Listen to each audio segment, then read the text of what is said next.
My name is Tobe Hooper. I directed this film. This is the special edition of the Texas Chainsaw Massacre by Elite Entertainment. By the way, the voice that you're listening to is John Larroquette. Is an account of the tragedy which befell. And I'm Gunnar Hansen. I was Leatherface. I'm Daniel Pearl. I was the director of photography on the film, and this is the first time the three of us have been together since we finished the picture. Had they lived very, very long lives. Now John, 23 years ago, whatever it was, I wanted this narrative to sound like Orson Welles, so I asked John Larroquette to do his best at Orson Welles.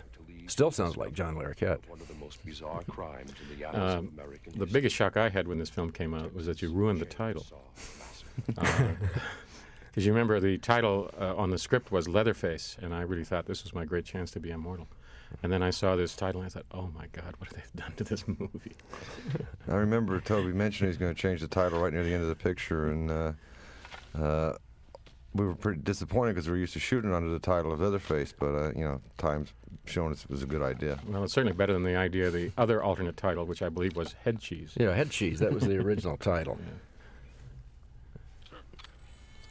Right, this sequence is meant to give you a piece of the puzzle that you're about to assimilate, and to kind of freak you out a little bit, and give you some disturbing, foreboding clues as to what you're about to see. I remember when Tobe was talking about shooting this sequence and the absence of any light at all, having no light at all on it. It just struck me as as odd, and that to be no light at all in the scene, come and go out of complete blackness. But it works that way. And, cinematographers, we always want to have something lit, and it's not always necessary, because you can see it's very effective the way it is. Now, this scene, help me remember this. I believe that this is a reshoot. It's a pickup It's a pickup, yeah. The original story didn't open this way, and I don't even know if when the group in the van arrive at the cemetery to look for their grandpa, I don't remember, was that in the original script, or was that a part of this reshoot? The scene where the group arriving at the cemetery the first time was part of the script, and something that we shot in the principal photography. After I got over my extreme disappointment over the change in the title, I remember being very surprised to see all this, because, of course, I wasn't in on any of that discussion. So the whole beginning of the movie seemed so different from what I was expecting when it came out. Yeah, by the time the film was finished, Gunnar, I didn't know what you looked like. By the time I was finished filming, I didn't either. I had a pretty clear image of what you looked like, though. Yeah. We did have, I remember long debates about whether to ever reveal your identity on screen or not, and we came close to shooting it one night. Did we actually shoot it, or?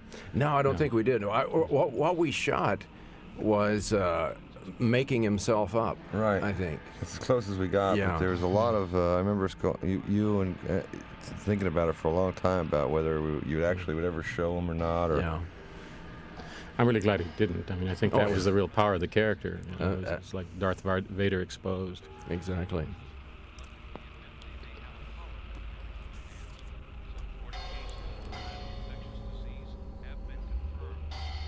There he is.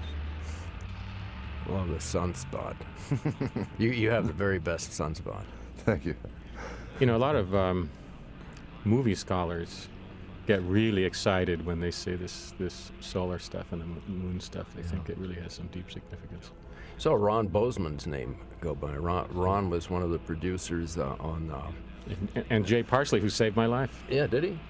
During the late in the shooting, when we were all out of our heads, and it was 110 degrees or whatever it was, I was standing outside, completely unable to think, in the sun, and he called somebody over and made them take my mask off, led me to his white Buick Riviera, opened the trunk where it was filled with ice and Lone Star beer. He gave me 2 Lone Stars, put me in the passenger seat, turned the air conditioner on, and took me for a drive. Is that right? Yeah, I'd be always grateful to him. That's cool. Well, anyway, Ron Bozeman was one of the producers on Silence of the Lamb, And I think he remarked, or Kim Hinkle told me that I think Ron said that the most successful films had been this and Silence of the Lambs that he had been part of the production team on. That's hearsay. I think he said that. There's Ted's van. His van, we had two vans amongst us. We had the sound man on this one, and I owned another van that was a little bit smaller. One had to be the grip truck, one was going to be the picture truck, and it was our decision for shooting room to use the big one as the picture truck, so the little one became the grip truck.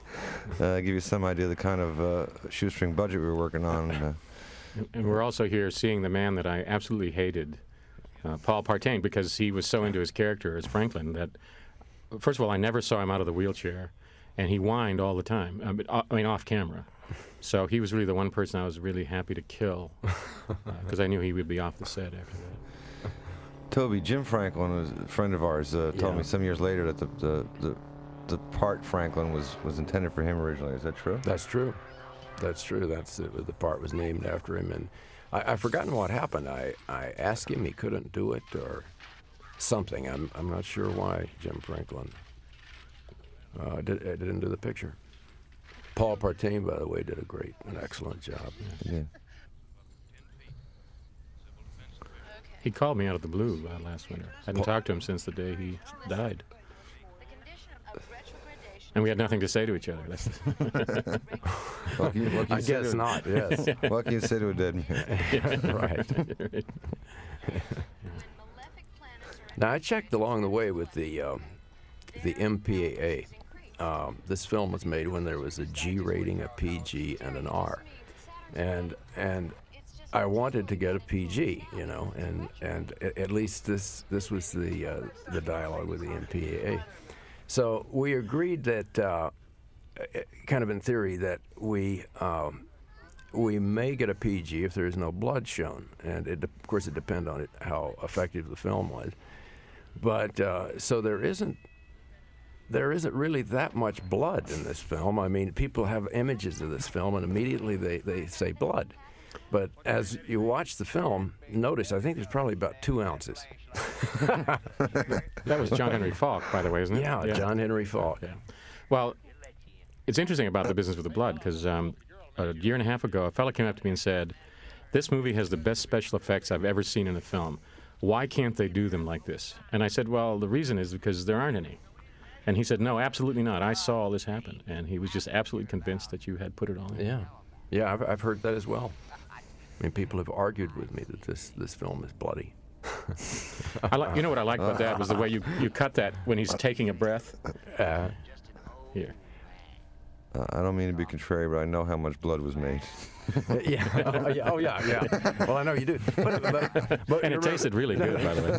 but Daniel, It was watch and see. I mean, a lot of it's on the walls. yes, exactly. And it's dried, and it's Very true. The majority of it was used on the set. There's no doubt about that. But And Marilyn. Yeah. Well, yeah. Yeah, I mean, but I remember one night. You'll see with the attack on the character Franklin at night in the wheelchair when you were literally I don't know if you were using. I was shooting, so I couldn't see exactly where it was coming from. I know it was coming from cups full or something, or mouths full or whatever. It was flying everywhere. Oh yeah. Oh right. Well, in fact, I don't remember. We may have been spitting it. I'm not sure. In fact, when Franklin died, there was one person, and in fact, you were one of them, flicking blood up from either side of him. Yes. And then at the end, you can see the big goblet of blood is when you sort of seem to get frustrated, and you took and just threw the whole cup of blood at me, and this is big hit on me. Right. Well, I'll watch for that, Gunnar. By the way, this, when I saw the film for the first time, was the creepiest moment in a movie I'd ever experienced. These close-ups on the cattle. Some more of the pickups you did, isn't it? Yeah, right. Yeah, that was about that one. Yeah, it's about 100 miles away, I think. Now this van, Daniel, the van that we're in, was wrecked, right? This van, yeah. It hit a cow, right? God, I don't know what I don't know what. I'm not exactly sure what the fate of it is. You can see. I remember being a little bit disappointed coming out of this because the windows blew out. You can see there's very little detail outside the windows, Yeah. I was 23 years old at the time we did this. I was very new to this. I always thought you overexposed this on purpose. I was just exposing the film, as best I could. Nowadays, big rigs, lighting everywhere, and all that stuff. I'm not sure it'd be any more effective, but it certainly would go to a lot greater lengths than we did. Yeah, it burned out on us. I mean, we could have. People have asked me, why didn't we shoot this poor man's, while it's standing still? Right. But we didn't know it was going to burn out. Yeah, no, we didn't know it was going to. But actually driving the car and that heat really helped. It helped the performances. It was but the way hard it was, on us, this is a great shot. I remember when you came to me and said, "This is going to get this wide shot. Just run this car really small down across the bottom of the frames." Really. Yeah. Nice composition. but the way the film was exposed here, I also thought it really made it feel hot. Yeah, and, hot. And Yeah. really caught the feeling. And I remember Alan Danziger, the driver, getting upset at one point during this sequence. And that seems like, I don't know, do you remember, Daniel? What was it about? I don't know what.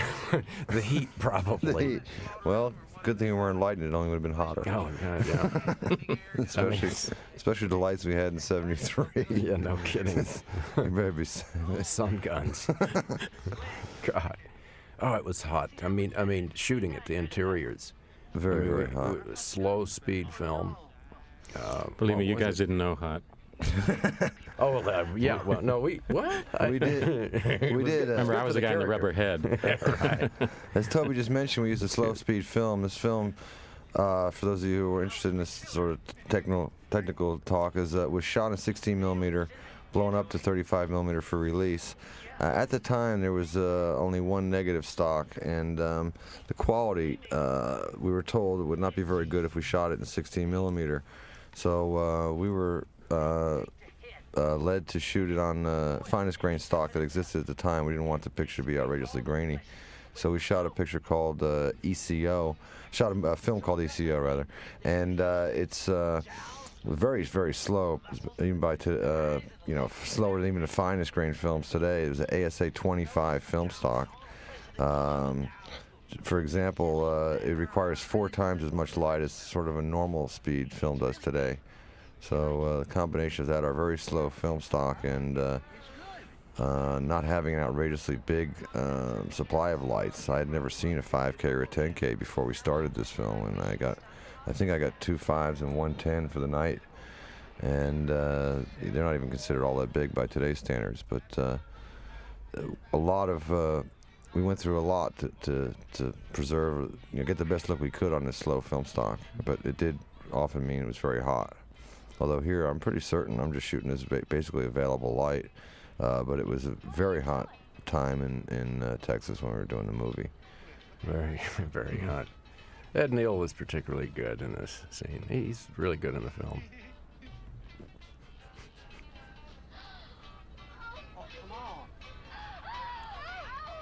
Ouch. I remember watching Ed play this scene and think I'd never quite seen anything like this. Did we started with this, didn't we? I mean, the film was pretty much shot in sequence. I think we did, yeah. I think it was shot almost in sequence.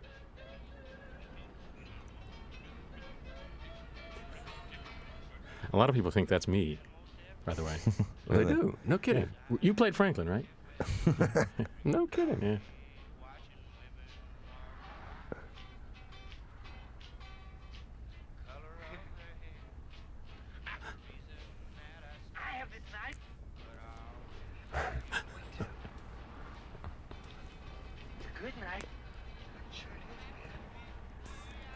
Well, I'm kind of watching the movie now. So I apologize, but kind of, this. I don't know. How long did we stay out in this van and shoot? Was it a day or 2 days, or did we pick it up in pieces, or?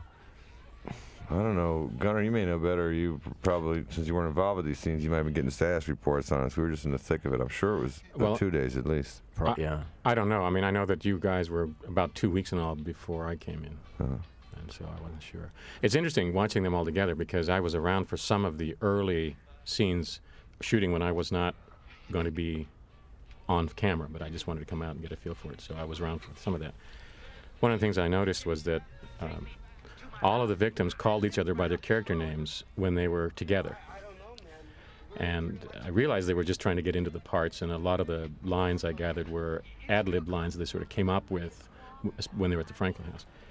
But one of the results of that was that nobody would talk to me.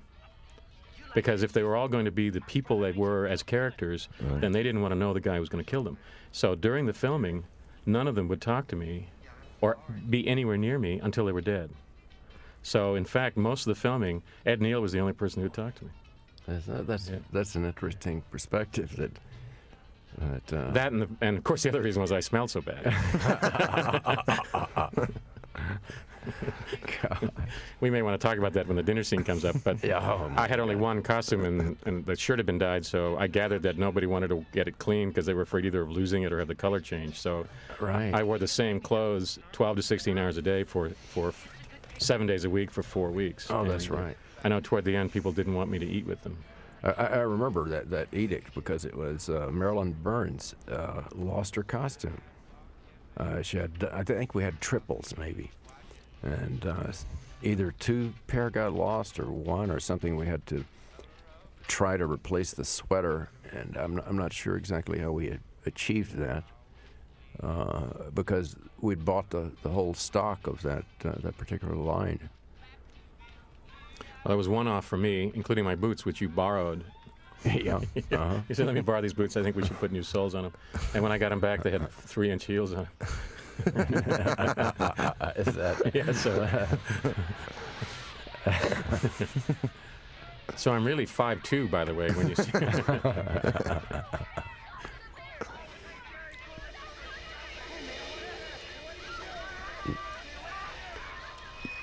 This is where my heart started racing during the first time I saw the whole movie, and it didn't stop until the end. I mean, I just was panicked for the rest of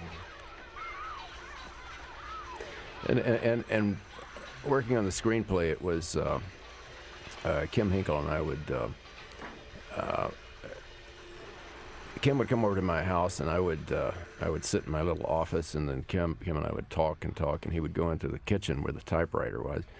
And he would bang out pages and come back, and we'd talk and talk more, and he'd go bang pages out and so forth. And we knew when it was funny to us, we knew it was right. And there's dark humor in this. I mean, this maybe seems so obvious, not silly to say, but the first 8 years after the first release of Chainsaw, people did not see the humor. But there is this you know. I think you can well, see except it for now. my Keystone Cops stuff. We got to bring something up, which is a question I get asked all the time. People come to me all the time and say, "This is a true story, isn't it?" And they're convinced that, in fact, this happened in Texas. I've had people say, "I knew the original Leatherface. I was a prison guard in Huntsville, Texas." No kidding. And he had a chemical imbalance in his brain. He works in the kitchen now. I mean, I would get these lines. Really? And I remember, Tobe, late at night, sitting with you and Kim talking about it, and I recall that you said that though this movie wasn't based on any events, that it was you wanted to make it a film about a whole family of Ed Geins. Is that do I remember that right? Yeah, that's roughly correct, because I had relatives that lived in Wisconsin, not that many miles from Ed Gein's house. And when I was a child, they would tell me these stories about human skin lampshades and furniture upholstery but I didn't know the name. I didn't know Ed Gein. And so actually I didn't know this film was based on Ed Gein until 2 or 3 years after we made the picture. Well, it's good to know that you found out what you did. Yeah, I'm happy I found out. and another thing, Gunnar, at the top of the crawl, if I'm not mistaken, I think it says the story you're about to see is true. Oh yeah, and I think. I get it. Yeah. and now the movie that's just as real, I think. But what's also interesting about that is people who take that to mean that it actually happened, they also don't read the rest of the crawl, because it says this happened the summer of 1973. Well, that's the summer we filmed it. Mm-hmm. So you'd think that if they were that You'd literal-minded, think, yeah. they'd figure that out. Now, I happened to be here for this scene. This was one of the days I drove out to watch. And I thought this guy doing the windows was wonderful. He was a friend of Marilyn's. Yeah, he wasn't was. Yes. Robert Corton. He did a very good job with this. Good guy.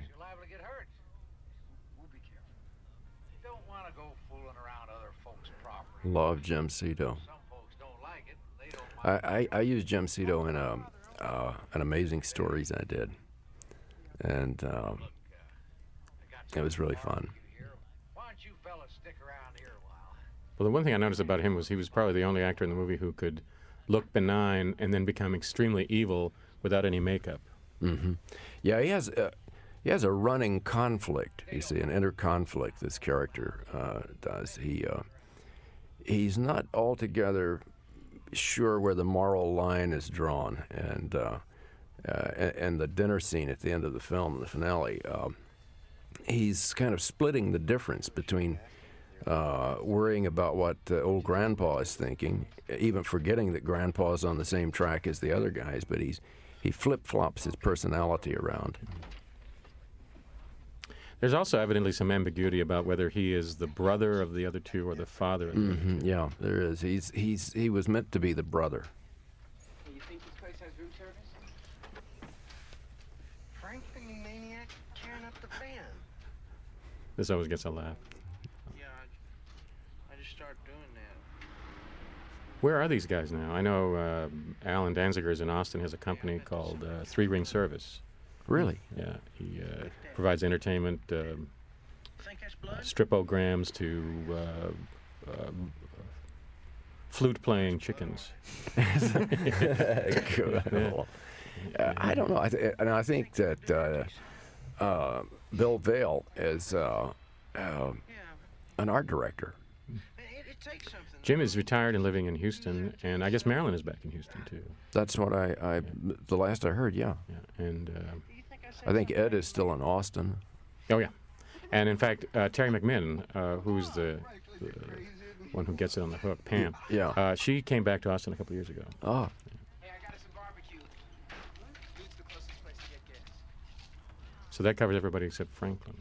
yeah, I don't know where Paul is. We're going out to Grandpa's place, aren't we? Well, there's a creek. You can go swimming. Let's go. Come on. Come on, Sally. We're going out to Grandpa's place. Let's go. What do we have, Daniel? About 40 feet of track? We did. We had, we had a really good track system, rigid with a flatbed dolly that we put on it and work off the sticks and a hi-hat. But it was a really good system for us. You didn't have a lot of track, though. I remember there's a scene in here. I think it's the one where you rolled under the swing. Mm-hmm. Didn't you have a couple of guys crawling forward and setting track in front of you? That one, I don't think we did that on that one because we were so low. I don't think they could have ever gotten in there to flip it. But we may have been flipping it in a couple other situations. I remember something where that was going on. Yeah, that going under the swing, they had to lift the swing just as Daniel got under it. I remember that scene. It's coming up in a little bit. That under the swing scene stands out in my mind. One of the most graphic memories I have of the whole shoot. Yeah, we'll talk about it when we get done there because that's a really good scene. Because we'll talk about it later. But there was other coverage shot, and I know it freaked you out. And I didn't use any of it. We'll save it. You were right. And I have a memory of twice when you got very freaked out, too, that we can talk about. Me freaked out? Well, people say when they watch this movie, gee, wasn't it scary doing it? And I would always remember that the only person who ever saw the movie as the audience would see it was you. Yes, before video assist. Yeah. It's hard to even remember what it's like when you're the only guy seeing it. Now, I remember somebody's... right. Toby, did you rewrite the script to add this house to the script? I think so. But well, no, there was always Grandpa's place. There was always Grandpa's place. But see, directly across the street behind us, I mean, looking at this house, is the Leatherface house. Right. Geographically, it's about, a couple of 300 yards behind the camera. If that. It's just over those trees. And, yeah, we made use as much as possible of the location with as few moves so we could base camp there once we got there.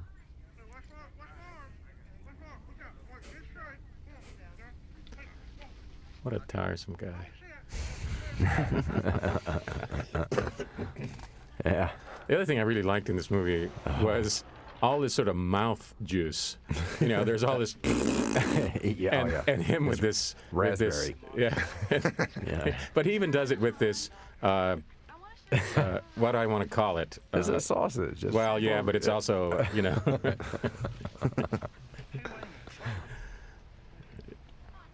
I don't know what the limitations here are about the diction. Oh man, it's an R-rated film. Yeah. What for? Oh, so it really is somebody's dick. No, no. And then he starts spitting. Well, you know, it may have been. Just tell people that you intended it that way. It was no accident. Now, I was here for this, and I remember being way far away and hearing them giggling and laughing in the background, being so jealous that I couldn't be part of this group. Oh, really? So you did play Franklin? Yeah. Yeah, I remember I got the kind of laughter, and we shot the sound from down below, but it's really the kind of laughter that would piss anyone off, really, I think. I mean, they're having a good time, and he definitely is not downstairs.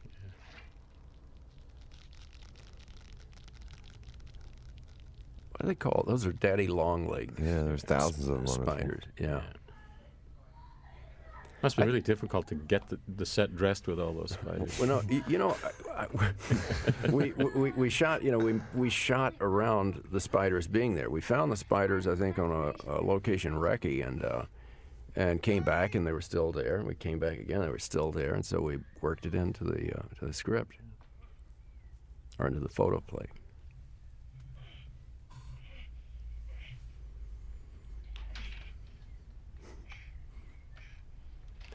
It's really interesting the way things happen. I mean, the house was raised, so there wasn't a level entrance to that spot, and we had to build up scaffolding and some boards, and it made it all harder for this guy in a wheelchair to get through. But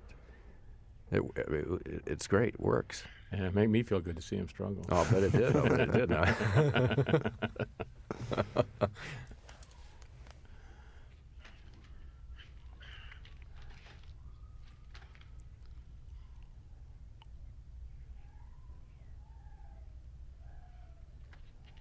We had 9 lights, or 1 or 2, right? I don't know how many we had, but basically we were lighting with 9 lights. It's really hard and Yeah.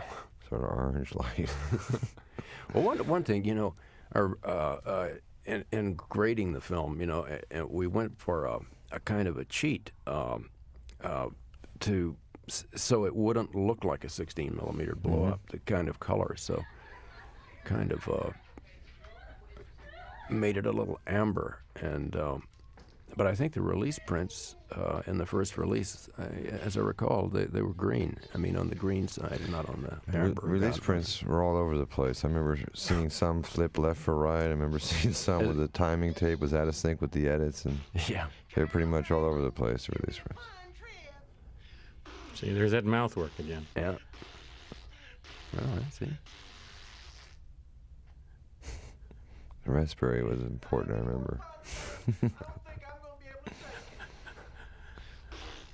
And here's his best line.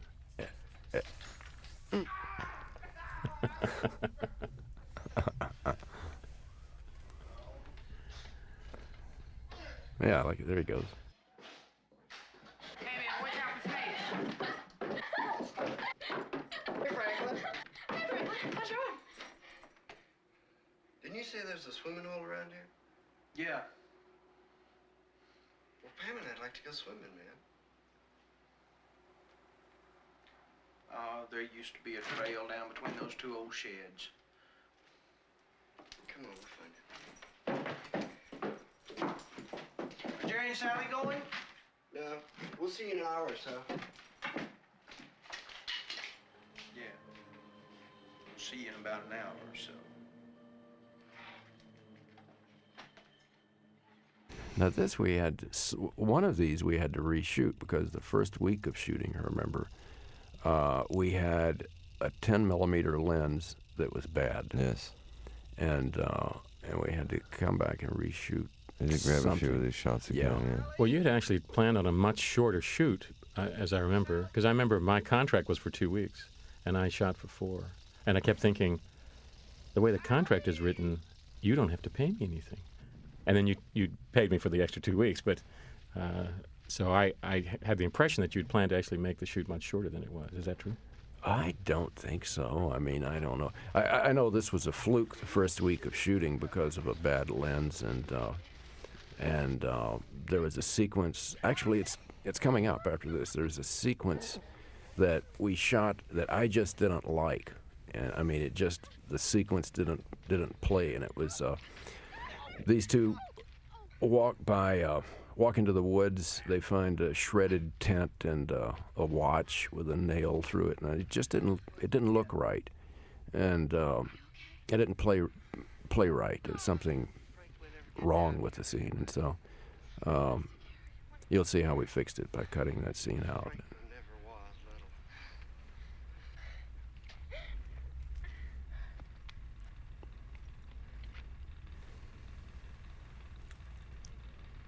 Gasoline. I can leave him my guitar, give him a couple bucks. Where's that sun again? Gotta come back Yeah. by here anyway. I can pick up my Some really great photography in here, Daniel. Thank you. I want your guitar. They're not going to want to sell us any gas. Let's just go back now. Yeah, that's it. That's what the sequence that I was talking about got reduced to this, and then to tie them together from the focus pull from the watch to that. I believe they commented on all of this, and it was just better to get the ubiquitous point of view.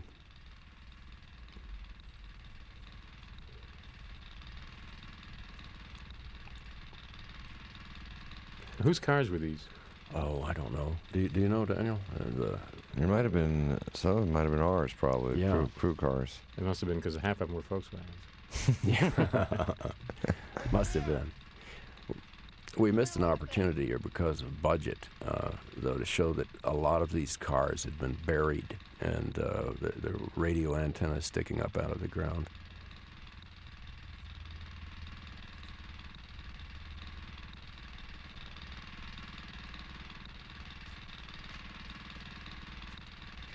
It was an excellent location you found for us with the house and all this land around it. Really was. I think, did Bob Burns find this location?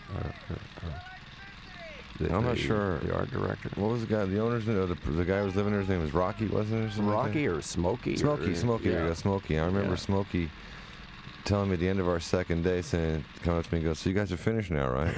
I go, "What?" And bring on the And he elephants. goes, "So you're done now, right? Because they told me you're coming here for 2 days." Oh, God. And I went, "Smokey, I think it's more like 2 weeks." But well, we thought we could do it all faster.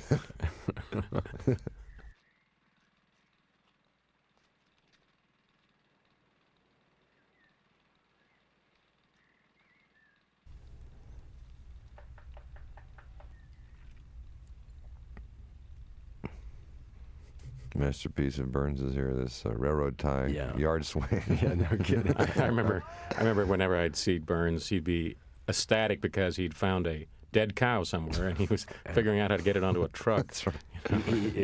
Robert kind of coveted that armadillo. And he did this. He put the filling in the teeth.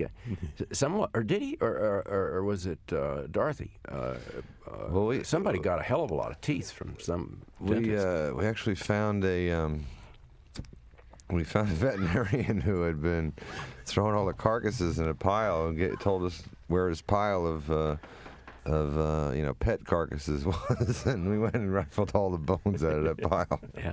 And I remember we were going to try to use some of those carcasses, and she was injecting these things with formaldehyde, and she gave one a really good shot, and the needle went through the poor creature's leg, and she shot herself with the formaldehyde in her leg.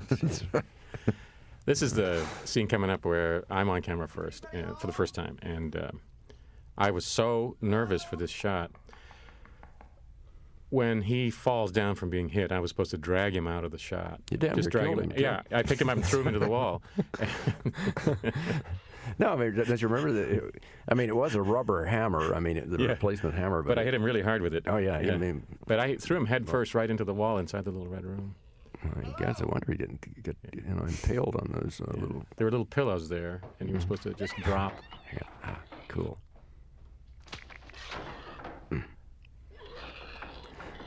Yeah, I like this. People didn't quite understand this at the time. I mean, that it's possible for a piece of fragment of skull to shoot into the brain after this and cause that kind of nervous tick.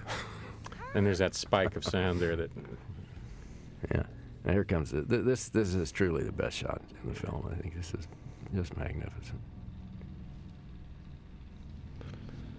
I remember us. At this point, we were trying to adhere very closely to a storyboard and shot list in order to maintain a schedule. Our production wanted us to stay rigid to a time schedule, and I think we had finished shooting the sequence, and Tobe and I came up with the idea for this shot, that we could make this shot that would go under the swing and approach the house on a very wide-angle lens, and the house would grow and grow and grow as you go towards it. We achieved it by me laying on this flatbed dolly and holding the camera off the front, tilting the camera up enough that you can't see the track. We're using all 40 feet of our track that we have. But we ran into quite a bit of resistance from production about us shooting the shot. No, they told us, no, you've shot all the shots you had on the storyboard here, and you've got to move on to another scene. But this is the kind of thing that comes up in the course of making a film. We come up with an idea, and if my memory is correct, Tobe, I think we had to pretty much really have a Mexican standoff over shooting that shot. Yeah, I think so. I remember we did, yeah. The shot was perfect, too, because it shows her bare back, that makes you even more uptight when she's hanging on the hook. And it really made Bob Burns uptight, because he had to come up with a harness for it. Oh, yeah, that's right, he did. He was real upset about that. I think you discovered that shot, Daniel. I think we shot the coverage first, and then you said, hey, come look at this. And then, we did have to say, no, we have to have this shot. Yeah, they threatened to fire us. We threatened to quit. Oh, We yeah. said, we have to make this shot. You can fire us when we're done with this, but this is a shot that's got to be made. Yeah. And I think it has emerged as one of the most memorable shots in the picture. Yeah, definitely. This is an interesting sequence, too, here. Remember Burns with all his chickens? Yeah, chicken in a bird cage, yeah. Chickens in a cage. I don't know if Bob liked that chicken in the bird cage. He was not very happy about the chickens in a bird cage. It was so sweltering hot, the chickens were about asleep. And we're needing some animation out of the chickens. We didn't want them to look like stuffed chickens. Well, We tried as everything. you'll see later, Tobe told me to hit the chicken when I ran by it to liven it up. All right. Yeah. Yeah, the chicken, it was Here's so, our boxes of bones that are comprised of some rental bones, some from the veterinarian's pile of bones.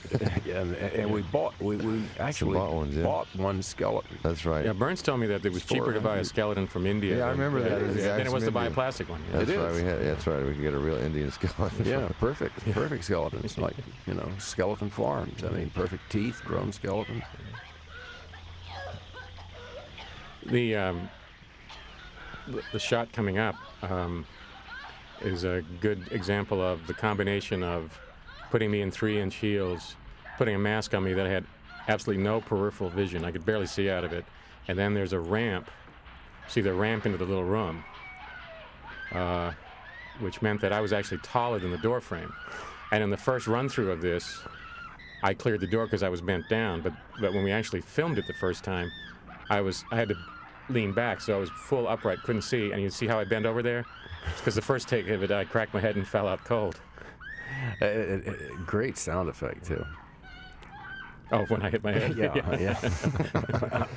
I remember when you ran out with Pam, Ted Nicolau's wife was driving up, I think, with their daughter, and I think I said, God knows what damage you did. Oh, we should tell everybody that, by the way, that this is all live. I mean, the saw was so reliable. We had only one saw, Right. and it always started.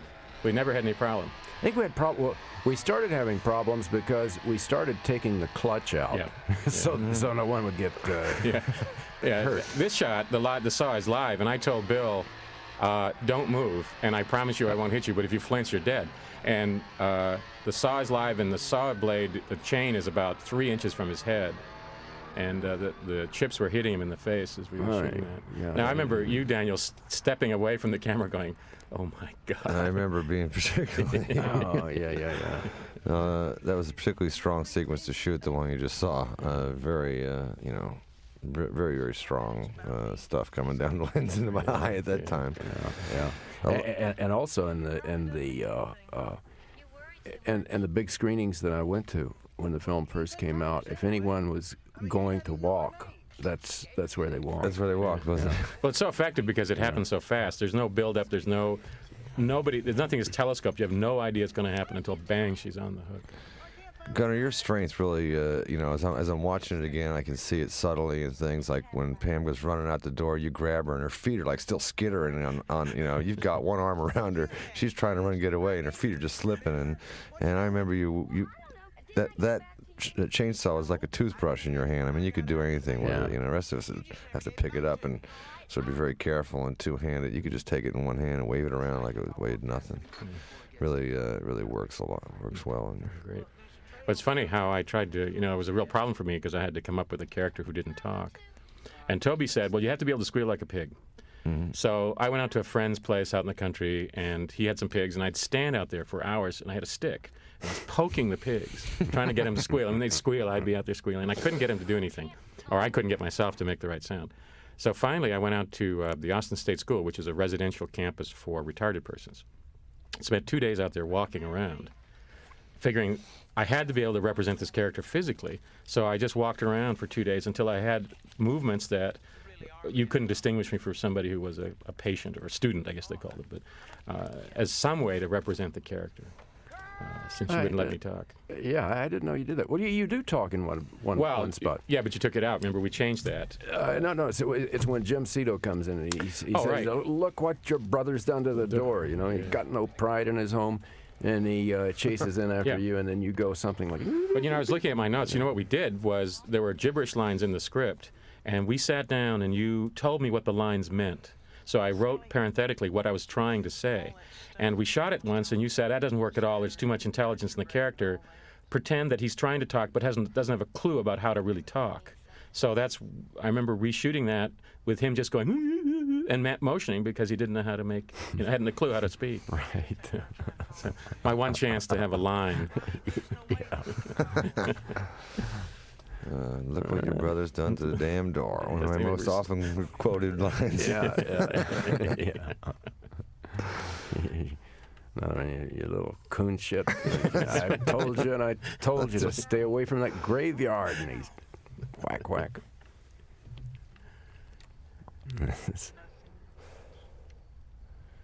I remember when Tobe first contacted me, as I mentioned before, I was 23 years old. I just finished getting my master's degree at the University of Texas in the cinema department.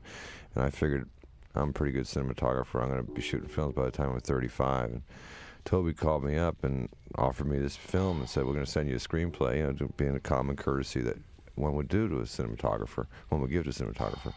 Well, I was so excited to be getting a movie, I would have shot it no matter what it was, but I read the screenplay, and the screenplay was so incredibly strong. This kind of writing, this dialogue that Tobe's talking about, and the film was right there on paper, man. It just sent chills up and down my spine. I could not believe it. I was in heaven. I remember you called me and you said you locked the door or something. Looking out the window. I couldn't believe it. I remember really clearly trying out for the part. I went down, I called Bob Burns, who was doubling as the casting director, and he was very vague about the movie, he never told me much of anything, and said, we'll call you. And he did, about 3 days later, and asked me to come down and meet you and Danny. And I remember sitting down with you two, and you were very intense, and you described the film in real great detail, and the character, who the character was, what Leatherface was about. And then my tryout consisted of you said to me, are you violent? And I said, no.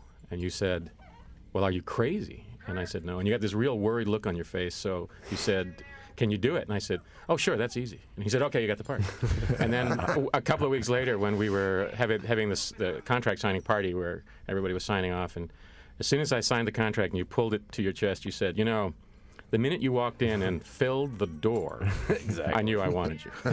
I told you that. That's good. So I don't have to tell you. Yeah, you had the part before you came through the door. And I kept thinking, well, so much for talent. Right place at the right time. Yeah. Now, this is a great example of not wanting to know me at all until the scene is shot.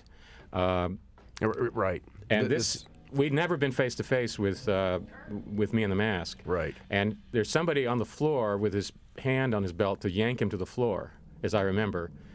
But the first take on this, when Leatherface comes in the door, he lets out this scream of terror, and there's this look in his face that's really genuine. And he dove for the door. He just took off and ran. Well, he knew you just knocked Bill Vale's head off. So. But this right there. I mean, the first time he was gone. Now, this is the great thing about Leatherface, though, is this revealing moment, this close-up. You mean the thinking of you moment? Where are they coming from? Yeah. Where are all these people coming from? And I kept trying to remember, now, when you come down the hallway here, hit the chicken cage. Yeah, right. So, watch. Right there. And I love this worried look that Leatherface And the has. teeth my dentist made for me. I thought they were great. Oh, yeah. Yeah, he ad-libbed those, made them with little tiny points instead of big fangs. Yeah, right. Yeah. Like they were baby teeth. My God, are more coming? Am I going to pass the graduate exams? Yeah, no kidding. Just really worried about this. What's And then this sort going of on? dead moment. Yeah, well, Look at those dead eyes. I guess it's okay. And Yeah. Dinner.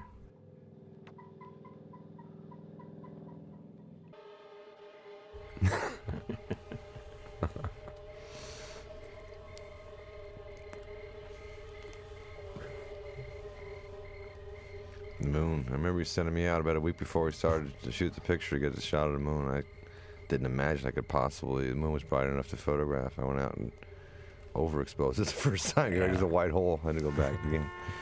Yeah, that's where we discover it's daytime. The sun shone on the moon. Right. Are you shot night for day?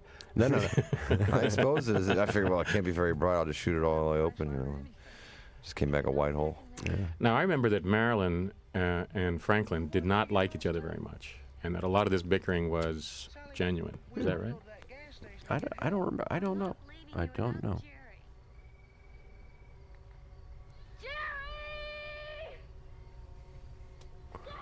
I don't know. I'm always uncomfortable watching this little sequence Yes, this because it's so tense. Mhm. They're so uncomfortable with each other. Editorially, there's an interesting thing that happens in this sequence. When you come out, when you get Franklin, and there's a shot of the flashlight that comes up, then cut to reveal you. So since it isn't in the same shot,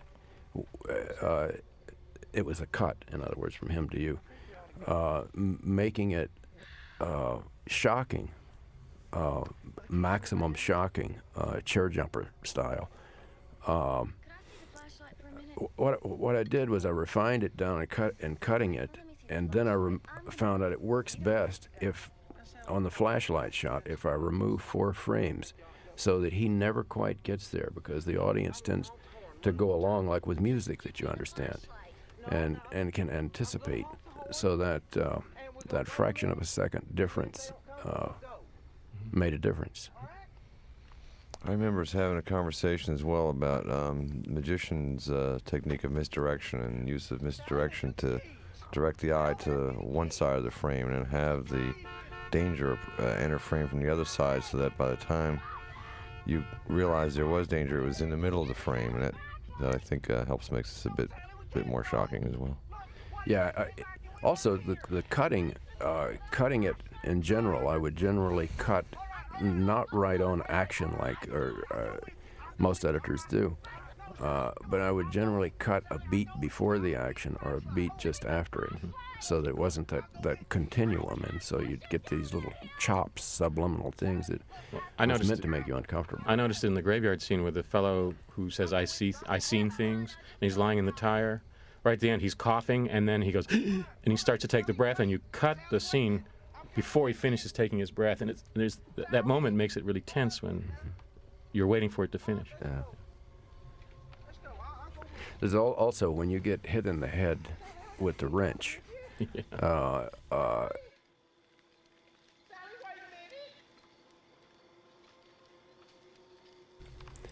Is when I remembered. I mean, I noticed that there's a wide shot of you, and then it punches in close, and then the wrench hits instead of punching in as the wrench hits, and it's close enough to be conventional, but it adds a little edge.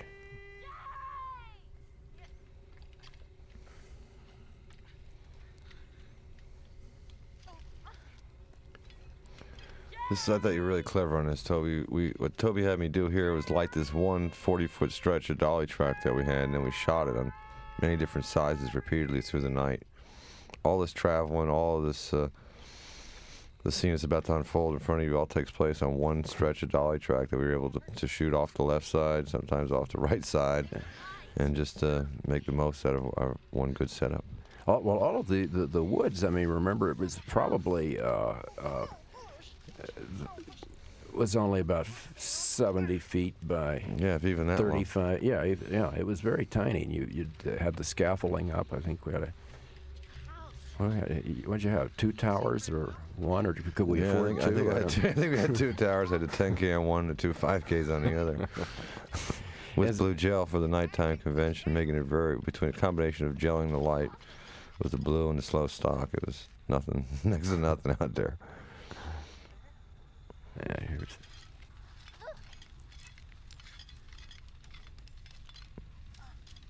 Hey, Jay! Jay!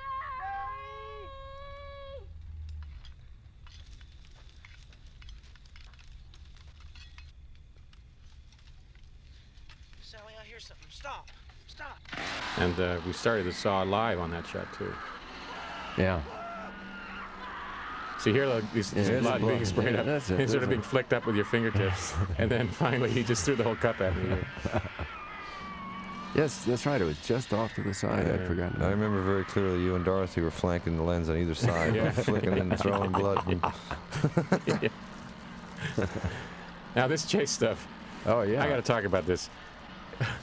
Marilyn was extremely slow running. And I always thought that must be why almost never are we in the same frame. And there are a couple of times we were together where you'll notice that Leatherface just stops and starts doing stuff because I didn't want to overrun her. Okay. Like here, see? In the background, I'm cutting limbs there for a second, and it was just so I didn't catch her before she got away. Right. I remember Daniel nearly lost an eye. Oh, yeah, right. right. The camera hit a tree or something. What it was is this on our 40 feet of track that we had our grip was a very long-legged guy who could get up to speed fast, and he would start me from a dead stop and get me up to a running speed as fast as he could. And I was panning with the subject, and my elbow came outside of the narrow corridor of the track, and my right elbow, which is panning the camera, hit a tree going backwards, and it slammed the camera back into my eye. Bad black eye. Yeah, I got a bad black eye from it. Time to do some pruning. Also in this chase, I forgot I wasn't wearing cleats. And I don't know if you remember that. I was running down, chasing her, and I had to make a sharp turn.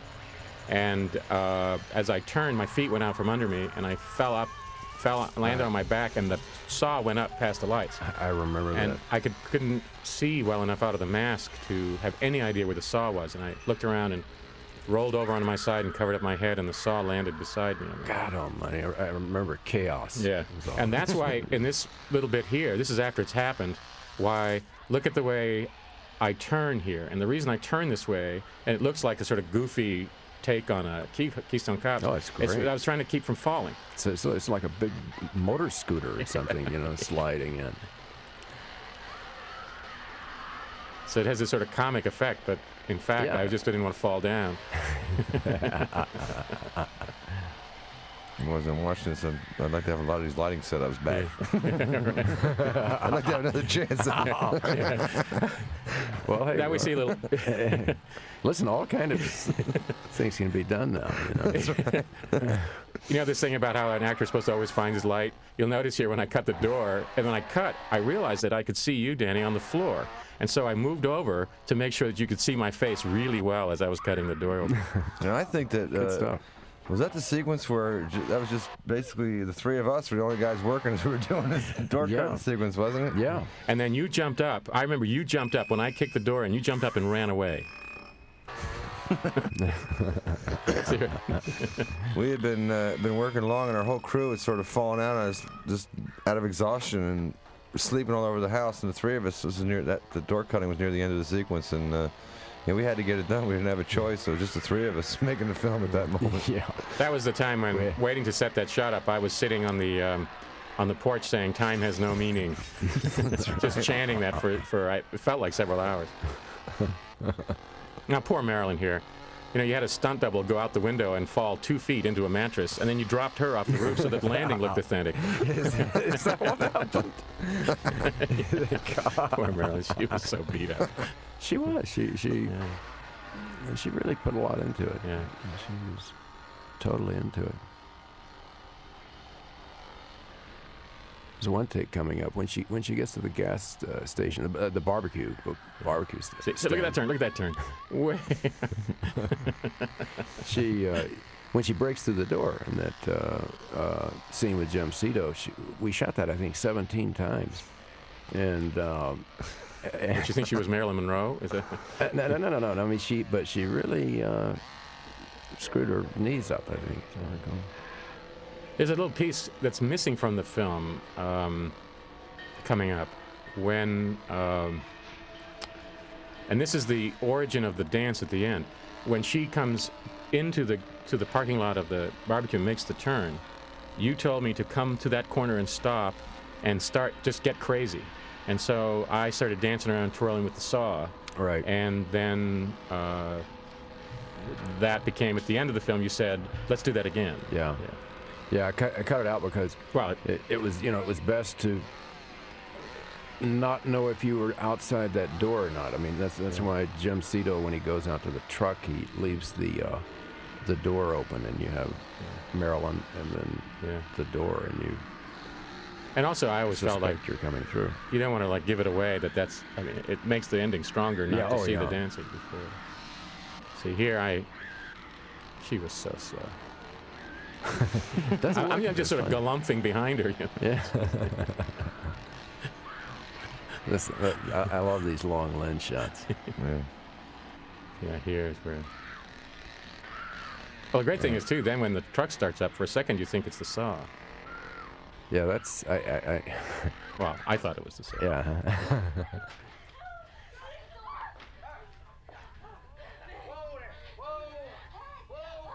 He's so great in this. Yeah, that's the one we shot 17 times, and I mean that's like real blood on her knees, and it's really the costume is torn because that's the way she hit the concrete. There were no pads. I mean, I'm sure we had that technology back then, but it was just. Would it cost more? Yeah. There's nobody out there now. Take it easy. Come on, take it easy. What happened? There's no phone here.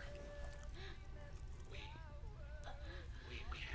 have to drive over. Where was this towards where the highway this gas station was on? Does anybody remember? It was out toward Bastrop, wasn't it? I think it was east of town. Yeah, that sounds right. That sounds right.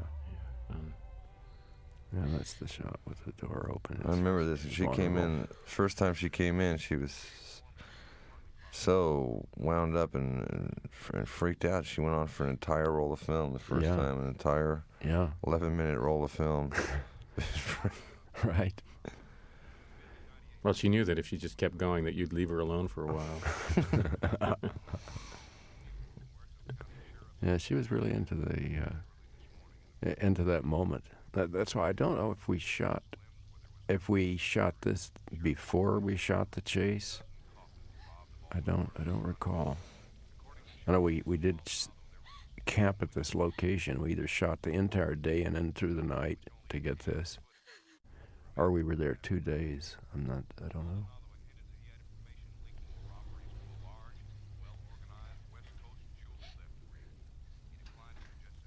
And this is where I think you really see him change. Just a twitch in his face, and he goes from really benign to... Yeah, he's really great, this skitzing around he does, yeah. And he's gentle with it, too, you know. It's like toward the end, you know, when he said, "Oh, my grandpa's the best killer that ever was. Won't hurt a bit now." That's right. He could have killed more if the hook and pull gang had got the bees out of the way sooner or faster.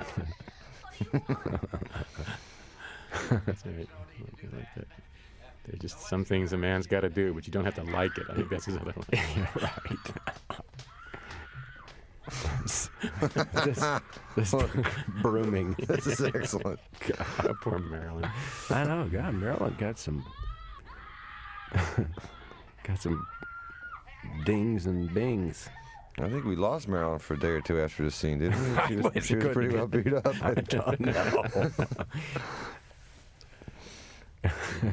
Not so much from the brooming as much as the running in and falling down. She just had gotten exhausted. Yeah, I don't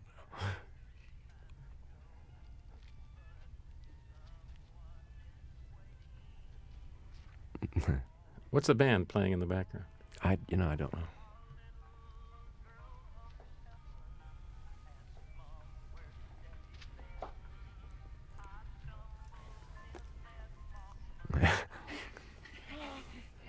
I don't know how she consented to that.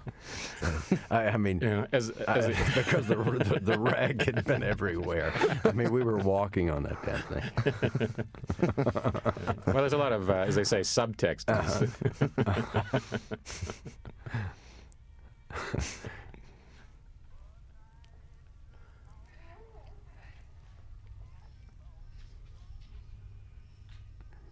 Yeah, the scene coming out is really an interesting side of this character that Jim Cito is playing.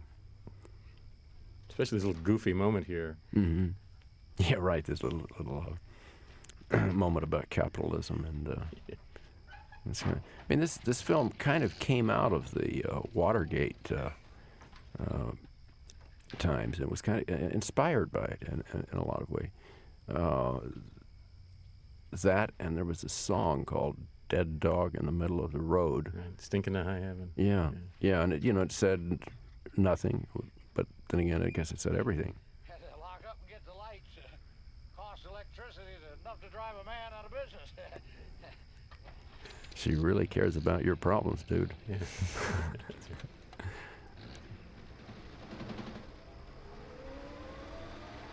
So you mean this film is really not about the breakdown of the American family?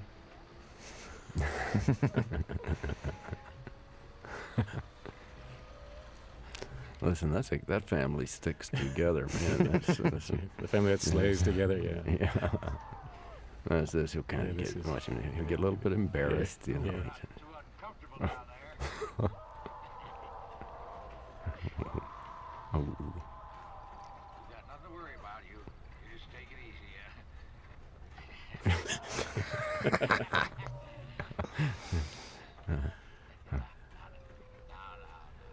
And he means it too. No need to do that. Yeah, I don't see how his wife has stayed with him so long. I love this shot coming up, Daniel.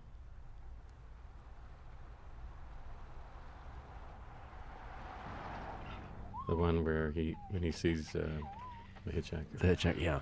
Well, it's interesting that you had a couple of little quartz lights on. Someone was running cable because the headlights were illuminating. Right, we had rigged two 1Ks on the bumper in the place of the headlights to try and actually worked out very well for us. We got this point of view and the shot that's going to be looking from the house back out at the car. Yeah. Out of the setup, it worked really nicely. What?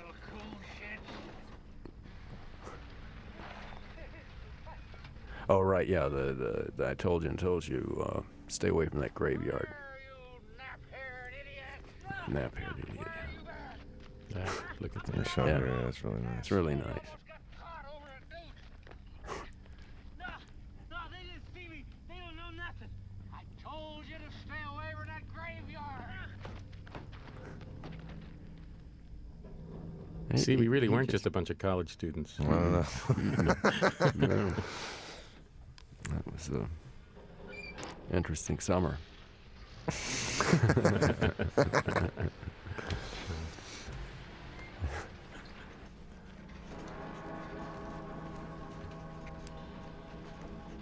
Well, with that 25 ASA, this was really amazing. That was... The sun was coming up, right? Mhm. This is great. Yeah. And then he goes the other side. Told you never leave your brother alone. Get in there and get that girl out of the car. Get her out. Get her out of there, Curry. Get her out of there. Hope this your brother didn't let any of those kids get away. Now, I actually the door you had up there for cutting, of course, was an extra door you added, but I actually cut into the door frame, I remember, and damaged the door frame. I kept thinking the owner's not going to like this. Now, here is Leatherface in his new getup as the grandma. I think a lot of people don't know that Leatherface actually has 3 different masks he wears in the movie. And you told me that the whole idea is that the mask is because he really has nothing inside. I mean, the mask is the personality. So he changes faces depending on what he's trying to do. Now he's being domestic. He's been making dinner, and so he's got the old lady mask on. I got an apron and a giant wooden spoon. And he moves differently, too. I thought you was in a hurry. The armchair. Yeah, the armchair. Where are they? Show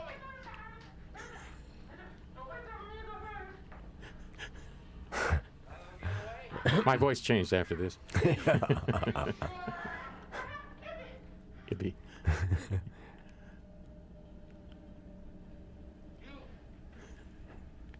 You damn fool! You ruined the door!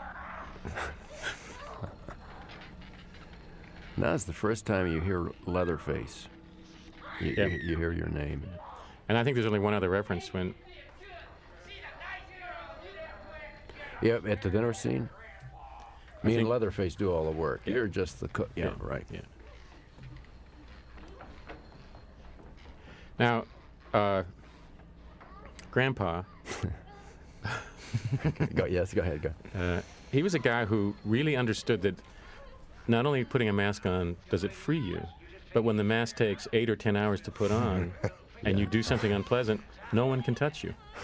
And so when we were doing, when we carry him down the stairs here in a minute, he would go limp in the chair. Do you remember this? Yeah. He'd go limp in the chair and then slide out between my feet. And he'd do it over and over and over again. What was his name again? The guy that played it? Anybody remember? It was John Dugan. John Dugan. Yeah. John was 18 years old, and That's right. he was cast somehow to play the 108-year-old granddad. And he looked 15.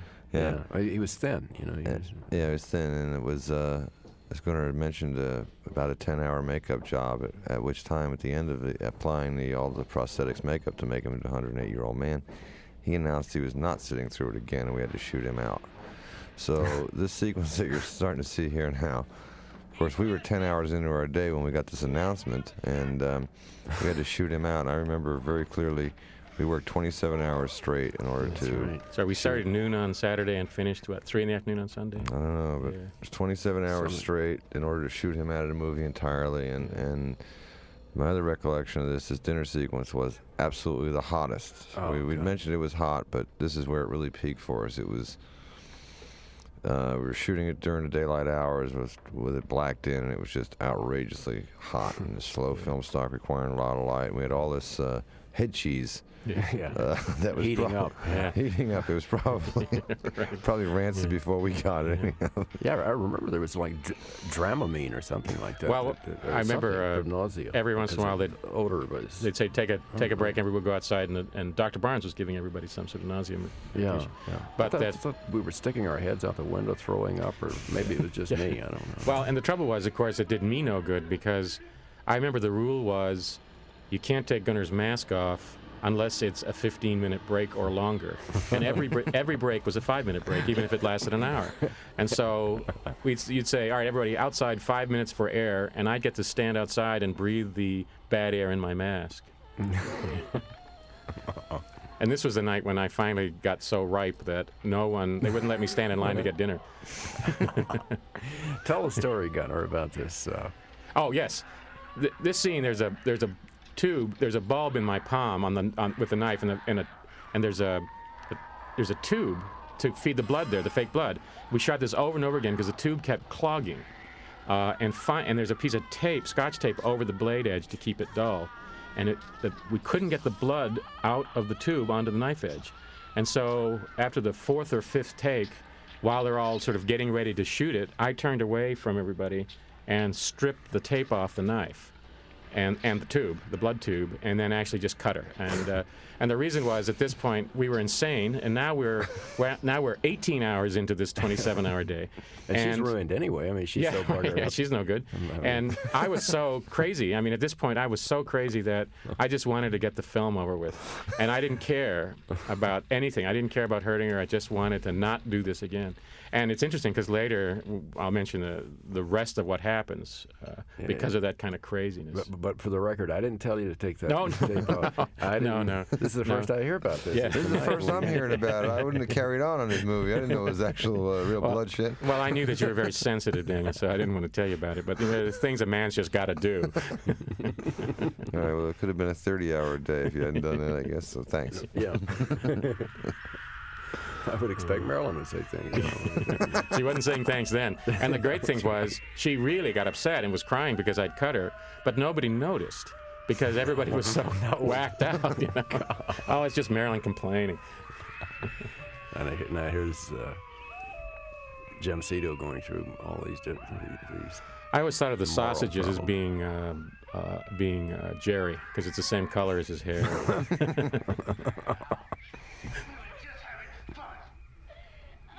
You see, now Leatherface has a different face. Come to dinner. Putting the makeup on. I remember everyone freaking out when I dipped into the makeup and smeared it all over. And then, and there's a little piece in here that didn't make it into the final film, which is, you remember, I actually get up and walk out of the room and put more makeup on. You have a little shaving stand with a mirror, and so I think if you look really closely, the makeup on the face changes from the beginning of the scene to the end. Although it's pretty because extreme. during that you made yourself up again. I think. I think I was thinking, I like you. Pretty. This scene we shot over and over and over. Yeah, I remember this one. You kept telling us that all the cutaways had to be perfect. So it seemed like we shot it 20 times or 25 times. Yeah, and I think, as usual, go through the entire... You went through the whole scene? The whole scene, yeah. Shut your mouth! You don't understand. It was just so... This is where we were... Were we tented in here? Or was Yes, we're tented in at this point. It's really hot. It was just a nightmare. Yeah. I remember that you would occasionally switch out the head cheese for so-called fresh head cheese, which had been sitting in the other room at 100 degrees versus 125. So-called Except for the chicken, which you couldn't switch out. There was the chicken art there in the foreground. Now that chicken, that is not the same chicken as the one that was in the cage. I don't think. But that prop did arrive late. Yeah. So, right after we had that. Actually, I just thought of that. That's chilling. That's so great when he does it. Oh yeah, what's Grandpa thinking? The Mexican flag shot. He just can't help himself. the energy kind of pulls him back into the spirit of it.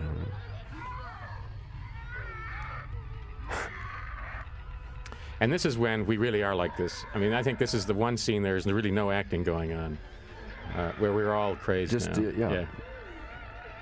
Because I get asked, how can you do a film like this? How could you be this monster? And I say, well, you're not the character you're playing, you know. You're separate, and you do it, and you present the physical presence of the character, but you're not the character. But in this scene, coming up a little bit, I think I certainly lost any sense that I was play acting. Maybe play acting isn't the right word. And I just lost any sense of that, and I really thought I was trying to kill her. I did, and I jumped up at one point when the hitchhiker yells, "Kill the bitch." And I thought, kill the bitch, yes, kill her. And I jumped at her because that's what I thought I was supposed to do. And then they had this flash of, wait a minute, this is a movie. It was like, this was all in that 27-hour thing, and it was just, we were living it. And while you guys are up discussing the lights for a shot, I remember Dottie saying, this is purgatory. Yeah, I know. Well, okay, well, in the background, outside, behind this house, what's going on? We talked about it earlier. I think Daniel mentioned it about the veterinarian and the all the dead animals, and Dorothy getting shot in the leg with formaldehyde. But anyway, so I said, we have to get rid of these. We just have to get rid of them, and so someone stacked them like logs, and behind this house, poured gasoline over, and set fire to it and walked away like they were going to vanish. And then when we wrapped, I walked out back to this vision of these giant marshmallows roasted. That were it was just terrible, and the smoke was blowing into the set during that time. Yeah, it was basically the gasoline only burned the fur off of them. Yeah, right. It was really horrible. It was really horrible. No, you did that on purpose. No, I don't. Anything for art. What? What did they have in their minds? This is where we really have lost control. I mean, Yeah. I had no perspective. I had no idea that I had a life other than this. And I didn't. My housemate's girlfriend had moved in and was living with us for a month, and I didn't know it during the filming of this movie. Is that right? Yeah, they...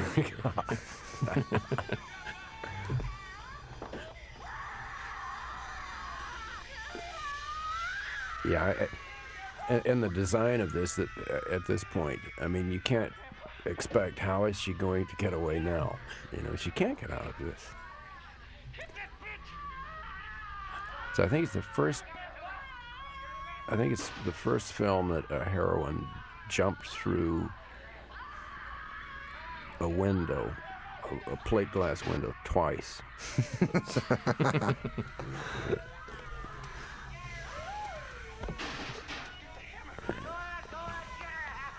He's skitzing off. I'm only going to take... Oh. There's the shot.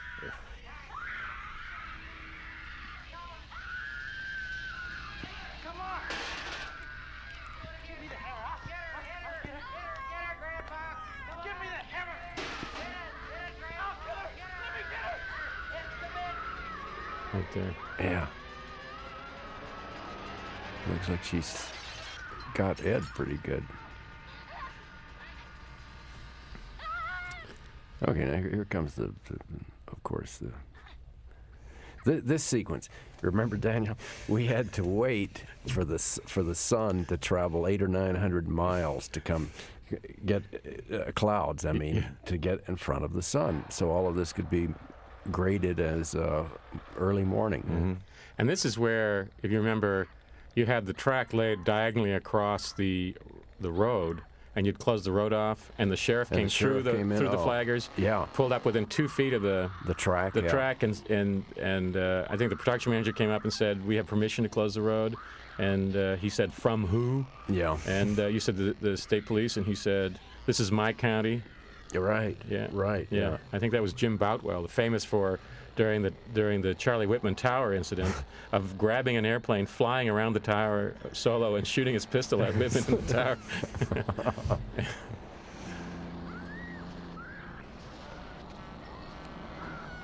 Now, Yeah, you should tell how you shot. Yeah, that was backward. The truck was in reverse. We took we're just using the cab, and Yeah, we'd run because of 16 millimeter, we were able to turn the camera upside That's down right. and shoot it backwards going away, and then That's flip. right. Toby then flipped the film in the edit and comes back right side up and backwards. Love the name of this, Black Maria. yeah. But Wasn't that Edison's film studio? Black Maria. right, Yeah.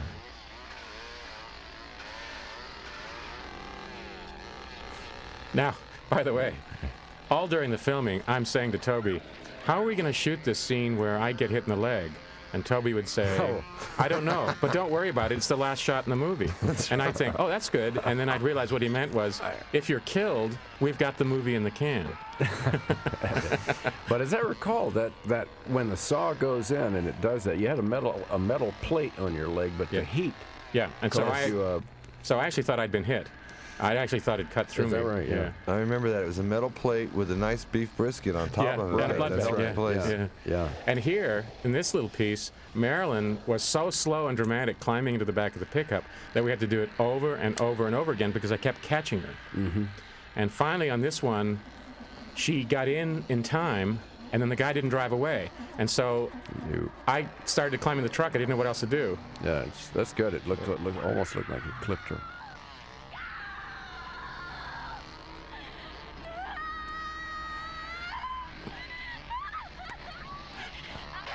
Now, this was my favorite thing in the movie because when we were swinging the saw and I could barely see, at one point I looked out and saw through the little tiny eye hole Danny running away This because he was trying to avoid being hit. And behind him was Toby with a cigar in his mouth and one of the producers.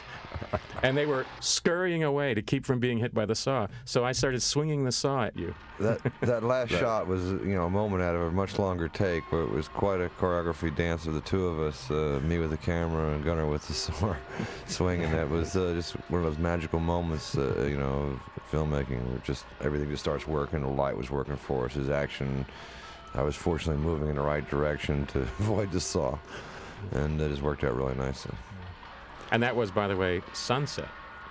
Sun up, wasn't it? Well, it's sunset up in the story, yeah, but wasn't it sunset actually? Yeah. when we shot? Must have been sunset. Yeah, right.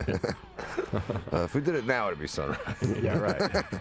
They must have taken us all down. Well, I remember at that point we had that was the first day that McClary was working as a camera assistant that day. Lou had quit, I guess. He said I'd been rude to him, and Lou had... Is that right? Yeah. Yeah, we had a few quittings and things go on, a few personnel changes. There's so much I don't hear till later. It's amazing. Right. No, it's true too. I'm just. Kids are always that way with their parents. I remember because we had made McClary the assistant, and I remember getting ready to shoot the shot and tipping the camera. I was talking, and I had my one hand out, and I tipped the camera down, and the lens fell off and landed right in my hand. And oh my God, this new assistant, oh man, the lens is falling out of the camera. Oh no, what's this going to be like? But it turned out okay. Yeah, it worked out. Yeah, it did.